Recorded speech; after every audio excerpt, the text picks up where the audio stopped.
Hello hi friends, అందరూ ఎలా ఉన్నారు? నేను మీతో నిజాన్ని నేను కూడా చాలా బాగున్నాను. నేను టేస్టీ ఆలు కుర్మా చేస్తున్నాను. అందరూ కిచెన్లోకి వచ్చింది. ఇప్పుడు బంగాళదుంపలు తీసుకొని కుక్కర్లో వేసుకున్నాను. నీట్గా కడిగేసుకొని అది విజిల్ పెట్టేసుకోండి. స్టవ్ మీద పెట్టేసుకున్నాను. చూసారా ఉడికిపోయాయి? చూసేయండి ఎలా ఉడికాయి. ఒకసారి ఇలా బద్దలేసి ఉంటాయి, ఉడికిపోయినట్టే. ఇప్పుడు నేను శుభ్రంగా తొక్కలు తీసుకొని శుభ్రం చేసుకున్నాను. వాటిని మెత్తగా చేసుకుంటాను. ఇప్పుడు నేను అన్నీ రెడీగా పెట్టేసుకున్నాను. కుర్మా కూడా మెత్తగా చేసి పెట్టేసుకున్నాను. ఆనియన్స్ కట్ చేసి పెట్టేసుకున్నాను. పోపు దినుసులు కూడా రెడీగా అన్నీ పెట్టేసుకున్నాను. చూసారా ఇలా పెట్టేసుకున్నాను. ప్యాన్ పెట్టుకొని స్టవ్ వెలిగించుకోండి. స్టవ్ వెలిగించుకొని ఆయిల్ కూడా వేసుకోండి సరిపడేంత. వేడైందో చూడండి ఒకసారి. పోపు దినుసులు వేసుకోండి.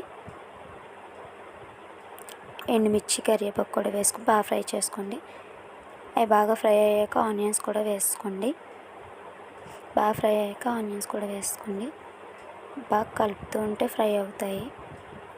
చిన్నగా కట్ చేసుకోవాలి. అలాగే ఫ్రై అవుతాయి. ఇంత చిన్న సాల్ట్ వేసుకోవాలి. ఉల్లిపాయ ముక్కలు బాగా మగ్గడానికి. ఇందులో చిన్న కొత్తిమీర కూడా వేసుకుంటున్నాను నేను. బాగా కలుపుతూ ఉండండి. ఇందులో చిన్న పసుపు కూడా వేసుకోండి. పచ్చివాసన పోయేంత వరకు బాగా ఫ్రై చేస్తూ ఉండండి. ఆనియన్స్ ఫ్రై అయిపోయాయి కదా, ఇందులో కుర్మా వేసుకోండి. కుర్మా వేసుకొని నీట్గా మొత్తం అంతా కలిసిపోయేలా కలపండి ఒకసారి.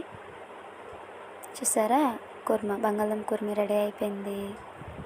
టేస్టీ ఆలు కుర్మా. మీరు కూడా ఇలా ట్రై చేసేయండి ఒకసారి. చాలా బాగుంటుంది. గార్లిష్ చేసుకున్నాను. ఎలా ఉంది? మీరు కూడా నాకు చాలా ఇష్టం. ఆలు కుర్మా అంటే చాలా ఇష్టం. మీరు కూడా ట్రై చేయండి. నచ్చితే కామెంట్ సెక్షన్లో కామెంట్ చేయండి. బాయ్.